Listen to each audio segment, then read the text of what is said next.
আমি চাই না আমার আদরের বান্দারা জাহান্নামে যাবে, কারণ আমি এদেরকে বড় দুর্বল করে বানাইছি। ওয়া খুলিকাল ইনসানু যায়ীফা, মানুষের মতো দুর্বল কিছু বানাই নাই। এই মানুষ এতটাই দুর্বল, সূর্যের গরম সইতে পারে না, মশার কামড় সহ্য করতে পারে না। এই মানুষগুলোকে আমি আল্লাহ চাই না ওরা জাহান্নামের আগুনে জ্বলবে, ওরা কবরে গিয়া মাটির চাপা খাবে। আমি আল্লাহ চাই আমার প্রত্যেকটা বান্দা বান্দি যেন জান্নাতি হইয়া কবরে আসতে পারে। এরপরেও যারা মেজাজটা গরম করিয়া দুনিয়ার মোহে পড়িয়া আমি আল্লাহর সাথে গাদ্দারি করিয়া আলেম ওলামাদের বিরুদ্ধে চলে যাবি, তোরা একটু শুনিয়া রাখ, আল্লাহর কোরআনের ঘোষণা শুনিয়া রাখ।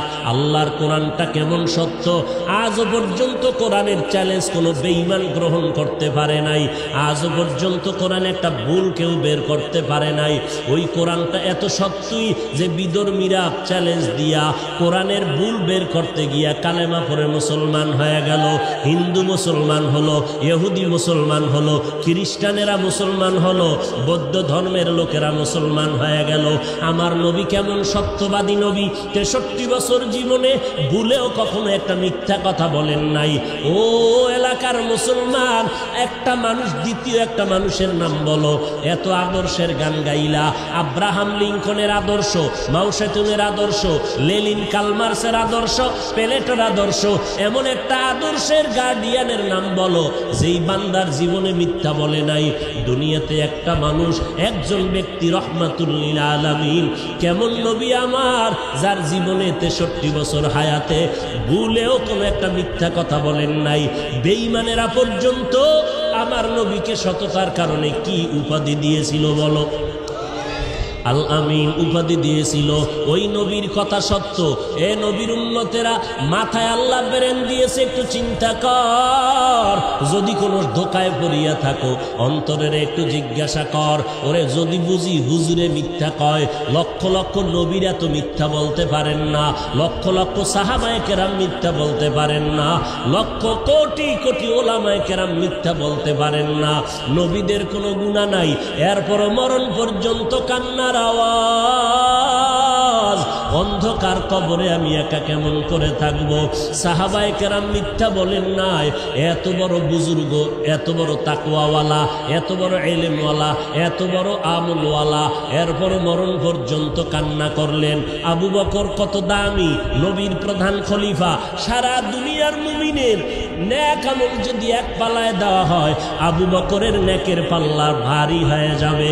সেই আবু বকর, ওমর, ওসমান, আলী সহ 10 জন সাহাবার নামে জান্নাতে টিকিট দিলেন। জান্নাতের টিকিট আমার আল্লাহ দিয়ে দিলেন জিন্দা অবস্থায়।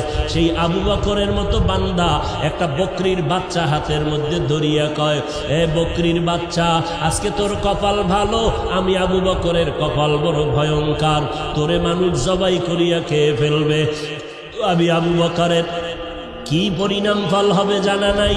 কিয়ামতের ময়দানে আমি আবু বকরকে দাঁড়াইতে হবে, আমার মাথার উপরে সূর্যের তাপ শুরু হয়ে যাবে, জমিনটা তামা। আমি আবু বকরের উলঙ্গ হইয়া মালিকের দরবারে দাঁড়াইতে হবে। এরপরে আমল নামা ডান হাতে আসে না বাম হাতে আসে জানা নাই। এরপরে আমার পরিণাম ফল জান্নাত হবে নাকি জাহান্নাম হবে জানা নাই। আবু বকর কান্না করেন, ওমরে ফারুক কান্না করেন। আবু বকরের মতো বান্দা জান্নাতের টিকিট পাইয়া জাহান্নামের ভয়ে যদি কান্না করেন, আপনার আমার কি পরিমাণ কান্না করা দরকার? এরে বান্দা, আল্লাহ তো এই কথা বলে না, সব দুনিয়াদারি বাদ দিয়া, চাকরি বাদ দিয়া, লেখাপড়া বাদ দিয়া, বিয়া শাদী বাদ দিয়া শুধু আল্লাহরে ডাকো। আল্লাহ তো এইটা পছন্দ করেন নাই, নবীও বলে নাই, নবী ইসলামও সমর্থন করে না। ব্যবসা করো করো, চাকরি করো করো, লেখাপড়াও চালাও, মাঝে মাঝে আল্লাহর হুকুম মতে 5 বেলার নামাজটা পড়বা, মা বাবার খেদমত করবা, ওলামায়ে কেরামের পরামর্শ নিয়ে চলবা। কারণ যতই বাহাদুরি করো, যেদিন মৌতের খবর এসে যাবে, আজরাইলের টিকিট বাড়ির দরজায় দাঁড়ায় যাবে। অ্যাম্বুলেন্সের মতো সিগন্যাল যখন শুরু হয়ে যাবে, ওই দিন যখন ডাক এসে যাবে, কে ধনী কে গরিব, কে মূর্খ কে শিক্ষিত, কোনো ভেদাভেদ নাই। বাজারের 3টা সাদা কাফন রেডি হয়ে যাবে, কবরের সাইজও সমান হয়ে যাবে। কাফনের মধ্যে প্যাকেট করিয়া যখন জানাজার খাটিয়ে উঠাইবে, কে পীর কে মূর্খ কোনো মুরিদ ভেদাভেদ নাই, কে ওস্তাদ কে ছাত্র ভেদাভেদ নাই, কে ধনী কে গরিব কোনো ভেদাভেদ নাই। কবরের দেশে নিয়ে যখন কবরে রাখিয়া সবাই মাটি দিয়া বিদায় হবে, আর একটা আয়াত পড়িয়া চিৎকার দিয়া বলবে, মিনহা খলাকনাকুম ওয়া ফিহা নুঈদুকুম ওয়া মিনহা নুখরিজুকুম তারাতান উখরা। সবাই চলে গেল, ওই কবরে 2 ফেরেশতা হাজির। ফেরেশতা আসিয়া মাথার মুষ্টি খুলবে, পায়ের মুষ্টি পুরাটাই খুলবে। 3টা প্রশ্ন তোমাকে আমাকে করবে। সমস্ত মানুষের বেলায় 3টা প্রশ্ন। রবের পরিচয় দাও, ধর্মের পরিচয় দাও, রহমাতুল লিল আলামিনের পরিচয় দাও।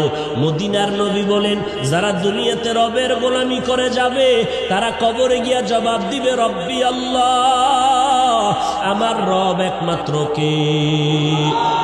দুনিয়াতে যারা ইসলাম মেনে চলবে কবরে গিয়া জবাব দিবে, দীনি আল ইসলাম, আমার ধর্মের নাম কি। দুনিয়ায় যারা নবীর সুন্নতের আমল করে যাবে, আঙ্গুলের নখগুলো কেমনে কাটবে সেখানেও সুন্নাত, মাথার চুলগুলো কেমনে রাখবে সেখানেও সুন্নাত, বান্দা জুতা কেমনে পরবে সেখানেও সুন্নাত। সুন্নতের আমল করিয়া যারা কবরের বিছানায় শুয়ে যাবে, একটা রাস্তা বানাইয়া মদিনাওয়ালা নবীকে দেখাইয়া বলবে, চিনো লোকটাকে চিনো, নিরে কবরওয়ালা বলো।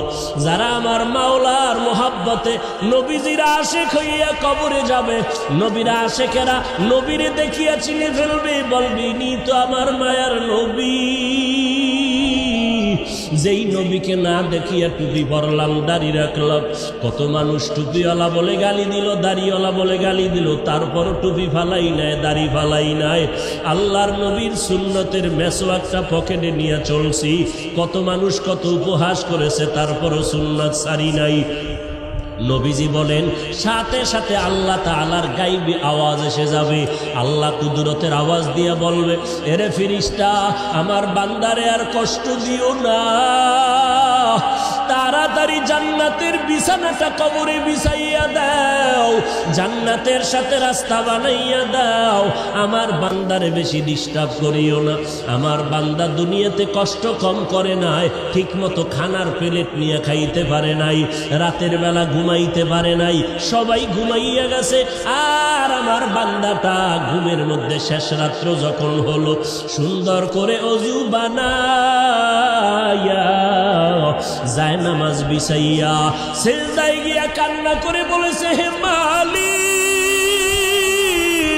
তুমি আমার রব, তুমি আমাকে মাফ করে দাও, গুনাহগার বলে তাড়াইয়া দিও না রে আল্লাহ। এই বান্দাটা সারা রাত জিহ্বাটা দিয়া জিকির করে করে কাটাইতো। এই বান্দা রাস্তায় হাঁটতো, আবার মাঝে মাঝে আমি আল্লাহরে ডাকতো। খানা খাইতে বসিয়াও আহ আহ বলে শব্দ উচ্চারণ করত। অন্তরের মধ্যে একটা জ্বালা ছিল, মালিকের কোথায় গেলে পাওয়া যায়। এই বান্দা আলেম ওলামা পাইলে দৌড়াইতো, কোরআনের বয়ানের আওয়াজ পাইলে দৌড়াইয়া যাইত। এরে খালি কান্নার আওয়াজ।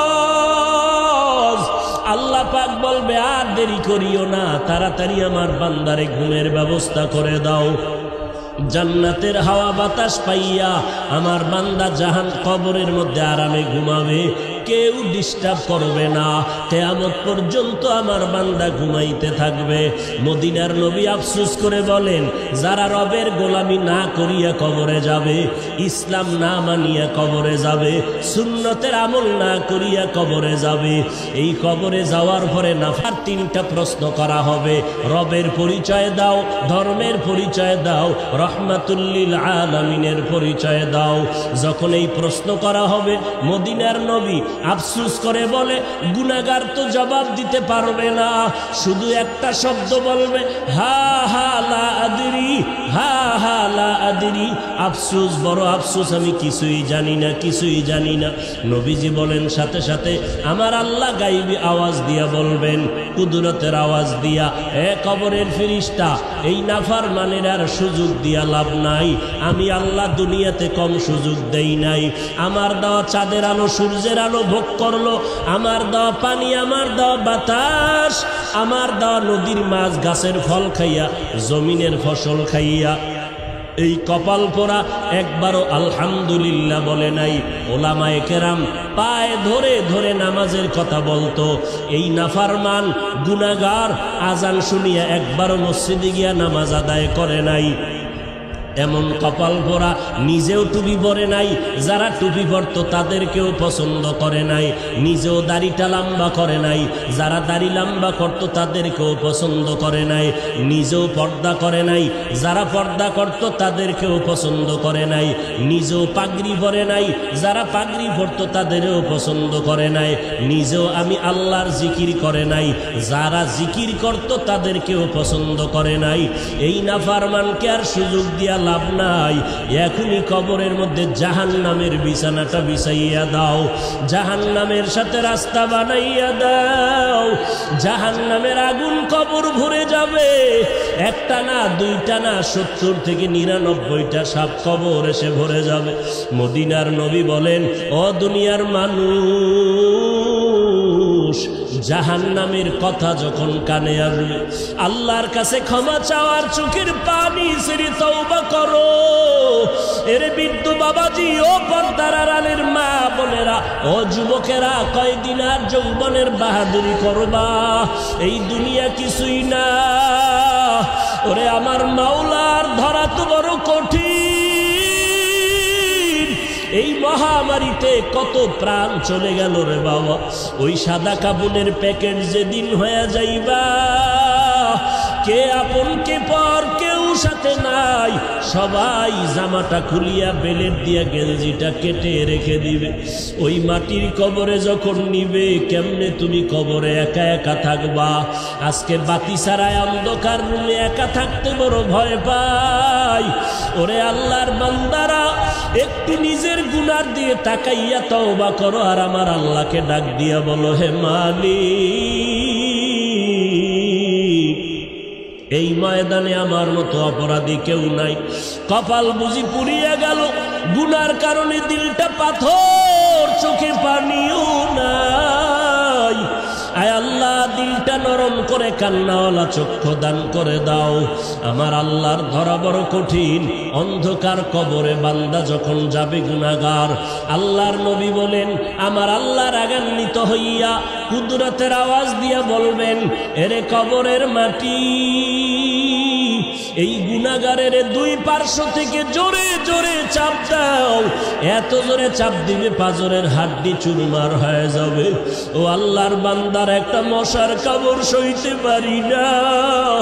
ওই কবরের চাপ কেমন করে সহ্য করবি রে মুমিন? জাহান্নামের ভয়ে যদি আম্বিয়ায়ে কেরামরা কাঁদতে পারেন, সাহাবায়ে কেরামরা যদি কবরের আযাবের ভয়ে কাঁদতে পারে, আমাদের কপাল কি পুড়িয়া গেল? না জানি কারো বরদোয়া কপালে লাগলো।